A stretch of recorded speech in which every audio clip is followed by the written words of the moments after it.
প্রচুর মশা, চা পাতা পোড়ান।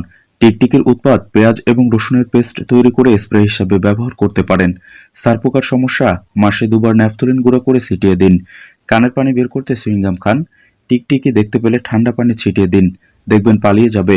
হাসি প্রতিরোধে মধু খেতে পারেন। প্রতিদিন কমপক্ষে 6 ঘন্টার ঘুম মস্তিষ্ককে কর্মদক্ষ করে তোলে। বিভিন্ন ভাইরাস থেকে দূরে থাকতে সকাল 10টা থেকে বিকাল 3টার মধ্যে শরীরে রোদ লাগাতে হবে। মস্তিষ্ককে সতেজ ও কর্মদক্ষ করে তুলতে প্রতিদিনের খাদ্য তালিকায় মাছের উপস্থিতি নিশ্চিত করুন। কাঠকয়লার আগুনে নিমপাতা পোড়ালে যে ধোঁয়া হবে তা মশা তাড়ানোর জন্য খুবই কার্যকর। আপনার ত্বক কি রুক্ষ? তাহলে নিয়মিত বাদাম খান। প্রতিদিন সকালের নাস্তায় অন্তত 2টি ডিম সিদ্ধ করে খান। মাসখানেকের মধ্যেই আপনার ত্বক ঝলমল করবে। নিয়মিত গাজর খেলে ত্বকের অনেক সমস্যা দূর হবে। ত্বকের উজ্জ্বলতা ও দাগহীন ত্বকের জন্য নিয়মিত টক দই খেতে পারেন। গরম পানির ভাপ নিলে হাঁচির ফলে হওয়া শ্বাসগত সমস্যা